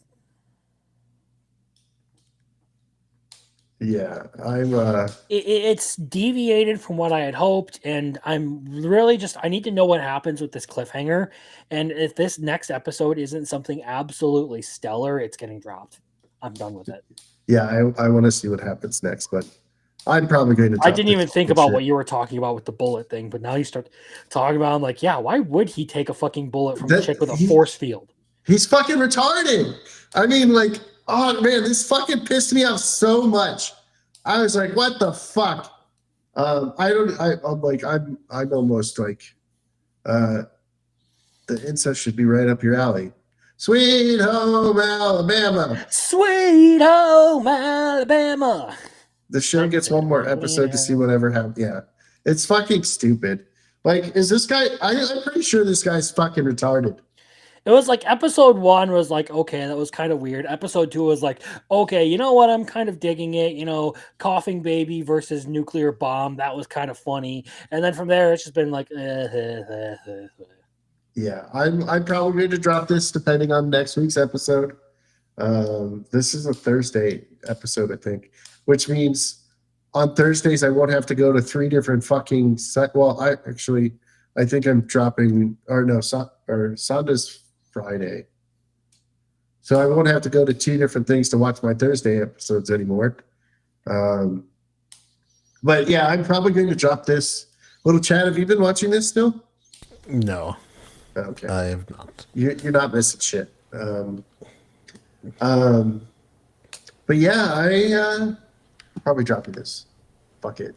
That's why I moved to so far away. I am being incredibly harsh with this season. Like I have like these 3 I am not even watching anymore, and I am not afraid to keep dropping stuff. And even if it gets down to the point where I only have a couple of anime left, and I'm just watching a bunch of old stuff, that's what animated is gonna be on Saturdays. It's just gonna be me talking about the old stuff that I watched over the week. Mm-hmm. So this finally slowed the fuck down. The Blitzkrieg villainous, as I call it. I don't even think we got a death flag this week. Or no, we did get one. Because her character's lover comes back, who like tries to kill her because that. He's like, oh no, I will do it for you. And this one's actually pretty funny. It's not as fucking weird as the beast ravaging her sister. This one's a little better. Or this episode's a little better. I'm not bothering with it. It pissed me off in the second episode. I'm going to keep watching it. It is a villainous show. We'll see if it gets better. But again, this season has been incredibly slow, if not for the Chainsaw Man movie. And may I ask one final thing? Oh, and you know what? Alma-chan wants to be a family. If not for those 3 things, it'd probably be a pretty miserable season for me. Yeah, it slowed down so much, and it was a much better episode. As Jeremy Turner says, preach, Biggles. This one slammed up. Like, it needed to slow the fuck down, and I hope it goes even slower next time. What's the assassin's name again? No is the other guy. What is the fucking guy's name? Soul. Soul, the assassin dude, overheard her and thinks he needs her now. So now she has a love triangle. She technically has a love triangle, but doesn't know it because she's in love with this dude. But yeah, it's better. And then we get a Sailor Moon transformation for Tino, where they make her ass and titties bigger, and then she looks like Priscilla from fucking Claymore. And everybody else in this fucking show annoys me. I fucking hate this show. Cry Andre is one of the worst characters ever fucking written. He's like a worse version of Ainz and fucking Sid. Well, no, he is basically Ainz in Sid if he was trying to get out of it. And everyone else is the ones who are just basically like forcing him to pretend like he's fully aware he's a fraud. So at least there's that. But he is so frustratingly annoying, and I almost guarantee you that the twist that people talk about is that Cry has some power that makes everyone else super strong around him.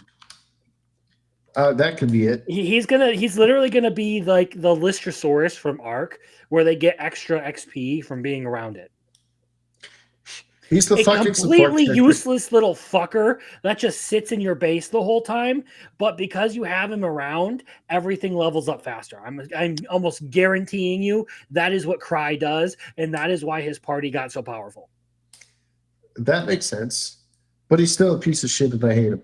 Yes, absolutely. The only good thing about this would be Tino's fucking TNA. It's not though. It's fucking retarded. It's not funny. It's frustratingly unfunny. bad. It's not funny. They're fucking douchebags to Tino, and I think that they all should die. All right. Banished Court Magician. I have this on my binge list, so I kept it on here. TNA, tits and ass. Yeah, tits and ass. TNA, tits and ass. So that's everything. But you know what? I watched No Longer Allowed in Another World. So you want to talk about that? I'm down. Well, Chad, you want to talk about it? From last season. Yeah, I finally. This would have been watched another it. one from spring. You want to know what's last one. funny? You want to know what's funny? I read the anime and I'm like 1 or 2 chapters past where I read the manga. You read the anime and watched the manga. Exactly, and I'm like two chapters past where the anime left off, and I gotta say I actually think they nerfed the titties. I think they nerfed the titties. They always nerf them. Did they nerf the titty kitty? I think they nerfed the titty kitty. Because I remember them being, and I think they nerfed the priestess titties too. I haven't watched it. I'm going to wait. That's definitely a pair of titties that doesn't need to be nerfed. There you go. Holy shit. Thanks for giving it a shot, Marcel. I would 100% admit it's not for everyone, but there's solid fan service and I love the humor. Muffler Tape checked it out and seemed to like it. It just seems like there's a lot of naked dudes on the cover, so I kind of avoid or do it. No, this is one that where like it was gonna be like a throwaway show for me, but turned into something much better because it had like good character writing. Like I really enjoyed how they wrote all of like the backstories for the villains in this. Mm-hmm. And we actually got something really interesting for each one of them. It is clearly not because Scarlet Elvendymian exists. All right. Tojima's fun, but I would not say it's the best anime of the season. Mm-hmm. All right. So I finally watched this, and I just saw a clip, and I was like, "Wait, when did this scene happen?" And I guess I fell asleep during like episode 4 or whatever, so I missed where he's on top of the giant titties. I forgot about that. The Spirit Queen or whatever, the Fairy Queen. Yeah. So I missed that part, and I was like, "Damn it! Now I have to rewatch episode 4 or whatever." He gets the unlimited bottle of pills from from the World Tree. From the World Tree, yeah. And it's just like a really great thing where like he's capable of like seeing everyone for who they really are. Mm-hmm. And like it goes through like everything, like dissecting their character and all that, and then banishing them from the world, giving them the push they need to fix their old life. Mm-hmm.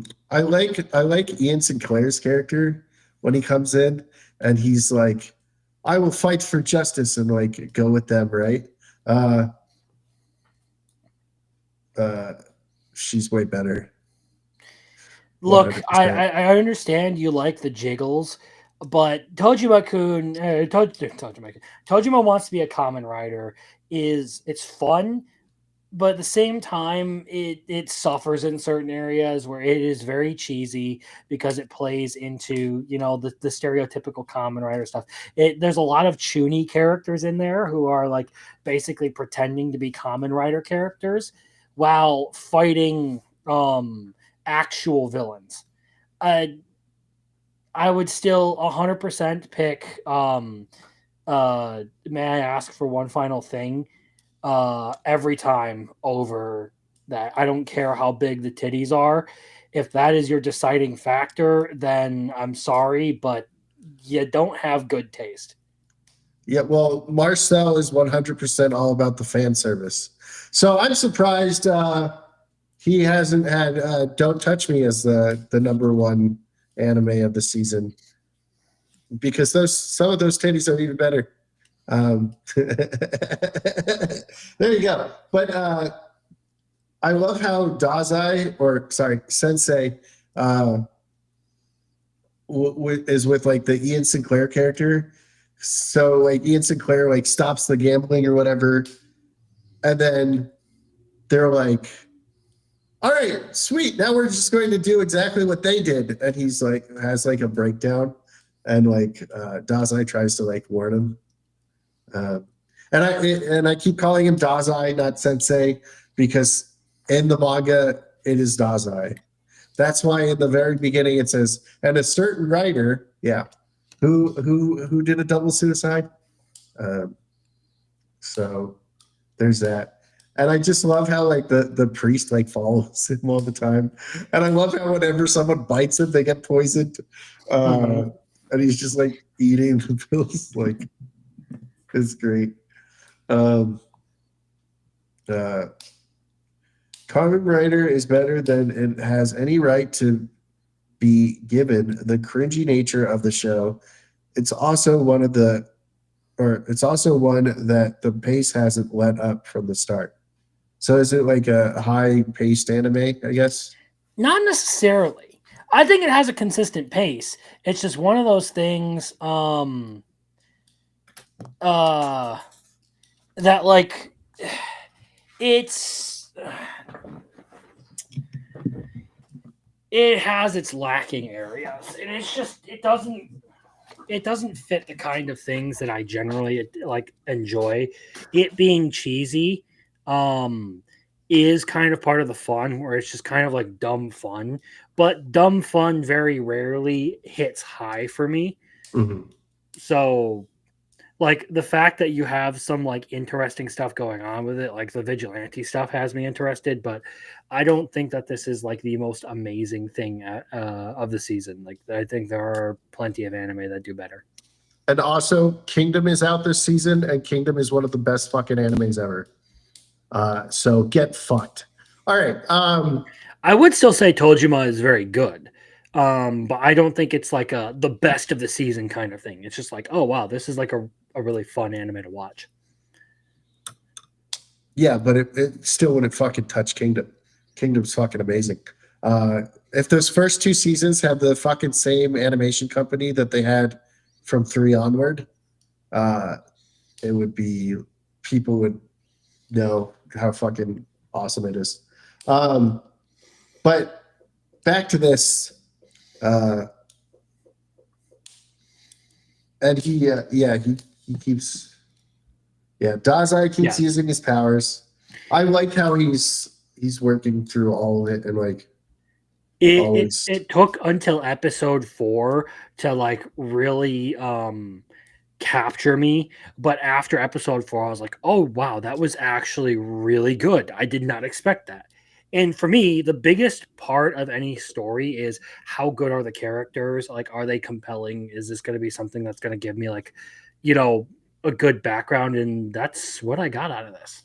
Mm-hmm. I like how when he was fighting the eater dude, where instead of writing and banishing him, he wrote a story about Matilda. What's her action? Toa Matilda? Titty Kitty. Titty Kitty. Nobody but Biggles and 3 other nerds around the world care about Kingdom. In spite of it being one of the highest ranking manga of all time. It has like 800 fucking chapters.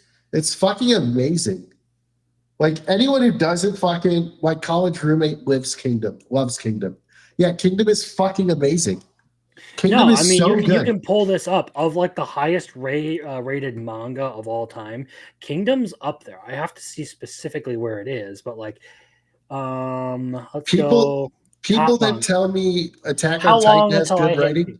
Okay, Berserk, JoJo's Bizarre Adventure, Steel Ball Run, Vagabond, One Piece, Monster, Kingdom is number 12 of all time. There you go. A lot of people care about Kingdom. Kingdom is one of the best animes ever. And if you can get past the animation for the first 2 seasons, it's fucking amazing. So we're still searching for the other 2 nerds. Sporking News Podcast. He loves Kingdom.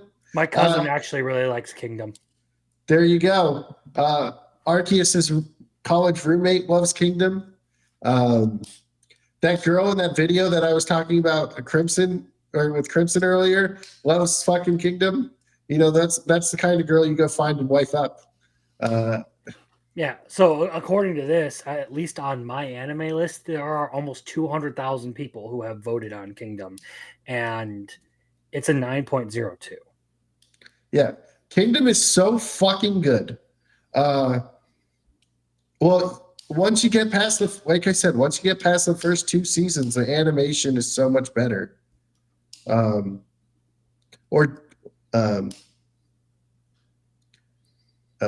You should know the difference. I'm sorry, Marcel. They don't have to fucking fake it with me. I love historical fiction. Dude, Kingdom is so good. Like, I wish we could, like, you guys watched it so I could talk about it more. But like I said, I'm just scrolling through here, and Freerin has made it up to the 27th spot on the manga list. there you go. Hey, Mushoku Tensei is at 36 with ReZero at 37. There you go. But Kingdom's fucking amazing, man. I just love how it like goes through each character. Like you see all these character growth. Like Shin at one point's like, no, come on, guys, he's a boy. And they're like, no, Shin, that's clearly a girl. And he's like, this whole time I thought you were a boy. That's why you never wanted to bathe with me. When they were growing up. Yeah, it's great. It's fucking awesome. I love Kingdom. And then you have one of the most badass women in all of anime. And the funny thing is, in this, not this most recent episode, but like 2 episodes later,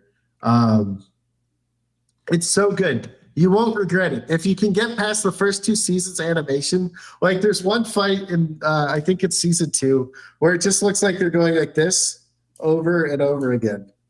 But once you can get past season 2, like it is, the writing for Kingdom is so fucking good.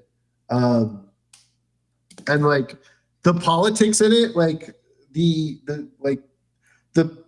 power struggle for the politics that lasts like 5 seasons, I think it is fucking fantastic. It might be 4, but it's fucking fantastic. Shoku Tensei Volume 1 is on Audible for free right now, and I'm checking it out. The anime, pretty faithful so far. Yeah, the only things that like really get cut out of it in the light novel is some of the things that are mentioned in those first couple of parts of Mushoku Tensei are a little bit less descriptive in the anime than they are in the light novel. I've actually read a couple volumes of Mushoku Tensei because it was relevant to some of my video work. So I also watched Cautious Hero. Nice. And I fucking hated him for 10 episodes. And then you got episode 11 and everything changed. I was like, all right, I'm down. I understand. Everything makes fucking sense, you know? And then what also happened, I was like, man. And then at the very end of the fucking anime, you basically know a season 2 is coming. They're at a new world. He's coming back. And I was like, fuck yeah, let's go. Give me season 2. Inject it right into my veins. And I don't even know if it's even fucking, what's it called? So Well, how long has it been since this came out? 2 years, I think. Oh, 6 years. Oh, Yeah. damn. I'll just have to read It's the been manga a then. long time. Damn. Then why did Isekai Quartet wait 3 seasons to do it? Maybe because Katakawa's like, we want to pump these sales up. Let's those are rookie numbers this quarter. Let's get Cautious Hero. We can print that out. And Sid Pretty fast. Kagano, man. Well, The Eminence in Shadow is fairly popular. Yeah.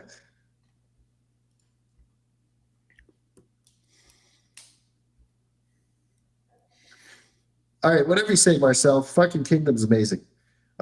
Mentor Goddess is cautious hero. And cautious. Oh, uh, this one, right? The Or blonde. Arya. His girl, the blonde one. Well, the mentor one was Arya, or technically, if you actually pay attention. And she's Man, she got some overflowing personality there. The culture on this goddess world is well defined. Isn't there one in here who is like a crazy yandere like shut-in girl as well? I think it's this one. Yeah, and then you have the crazy tsundere, I was crazy right. fight boss, which is the bikini one. I was right. It's the redhead. I was right. And then this is the sexual deviant, the one on this one. Oh, so she's the pervert? I think Yeah. she's the love goddess, right? So No, she's like the hunt, the archery one. Well, to be fair, I'm She's pretty the love sure goddess. Artemis was a pretty kinky bitch in Greek mythology. Maybe. she was a bitch in Greek mythology. I think wasn't Artemis the one that decided that after Medusa got essayed, like, it was totally your fault. I'm gonna make you cursed now. Sounds reasonable. So victim blaming goes all the way back to the time of Alexander the Great. Got it. No, before that. Even before that. I know Biggles, but I'm making history jokes here, okay? Fine. You don't need to be a cunt about it. Come on. Calm down, Cleopatra. You Um, can be the I don't know how to make a suicide joke about that. just try hard.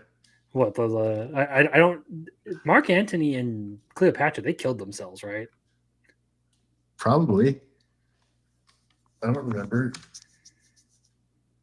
Who cares about ancient Egypt? That's not ancient Egypt, that's It's Roman shit. imperial history. Well, it was in the ancient Egypt area because it was in ancient times of Greece. Everything And they in were- Egypt is in ancient Egypt area because ancient Egypt is Egypt. Yeah, exactly. Whatever. They were in Egypt, okay? Fuck them. Who cares? Just because they were at the pharaohs and it was whatever. Fuck them. Who cares?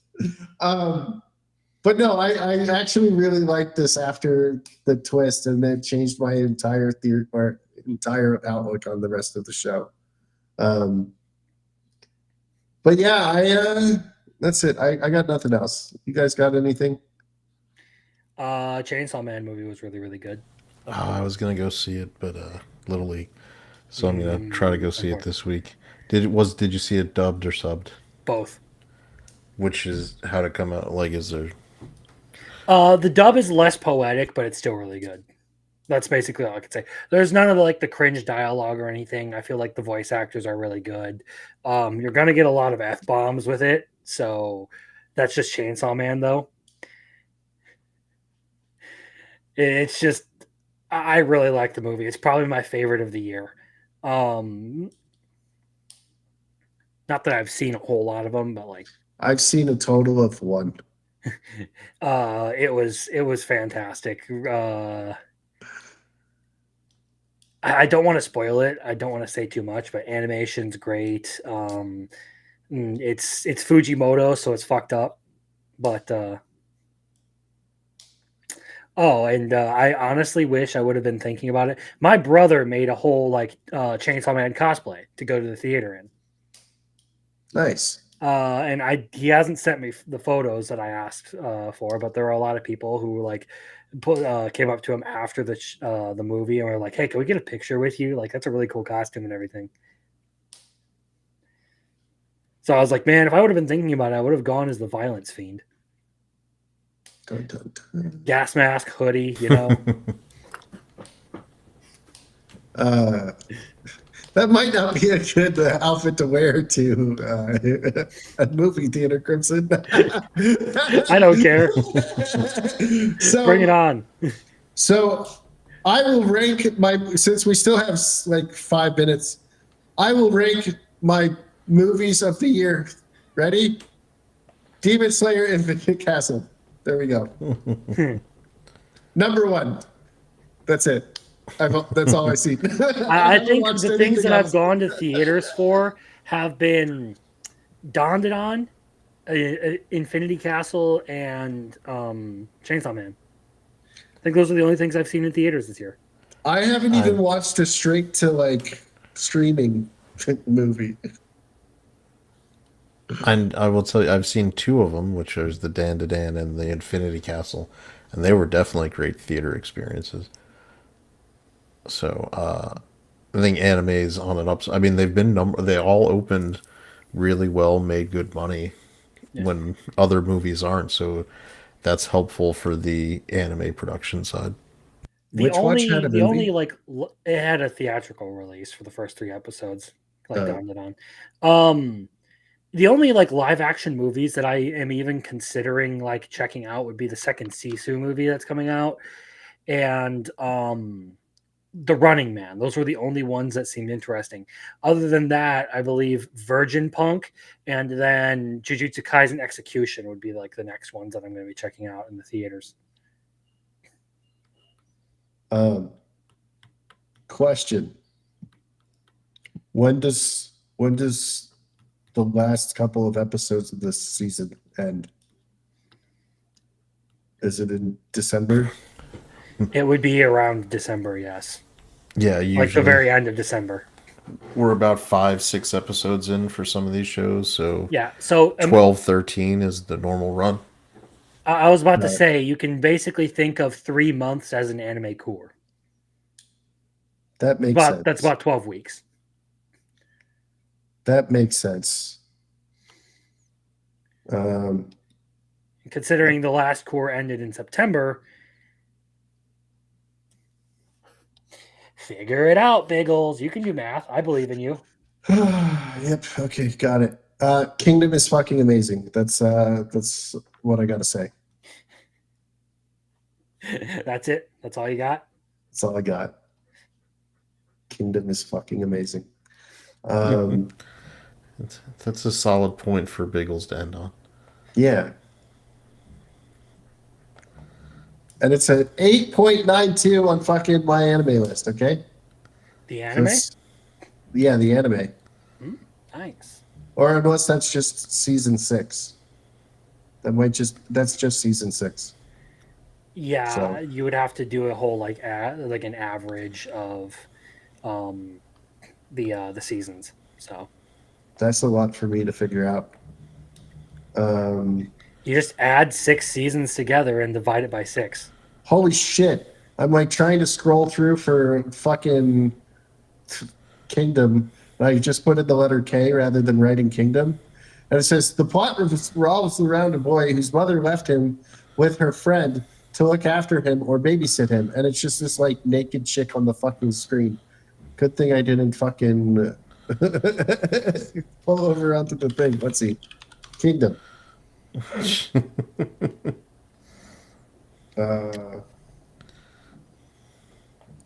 So the first season is 7.88. The second season is an 8.29.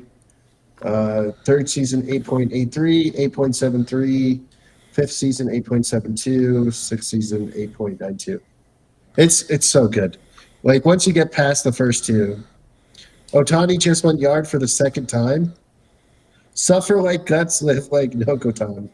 He's laughing at your thing. Well, it has to do with this thing in the background here. He's got the giant gut sword now. I have a Dragon Slayer, and there's also a Freerin plush up there.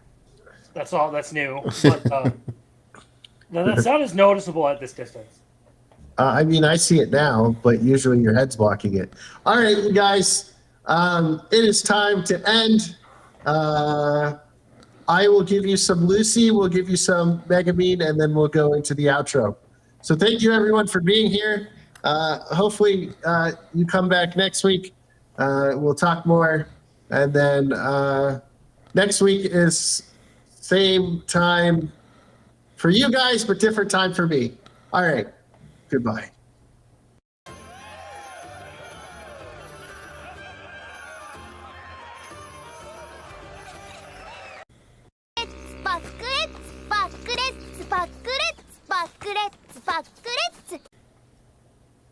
Like hell we're gonna believe that. A goblin lord? My ass. You're just a damn goblin. Just a disgusting little goblin. And me?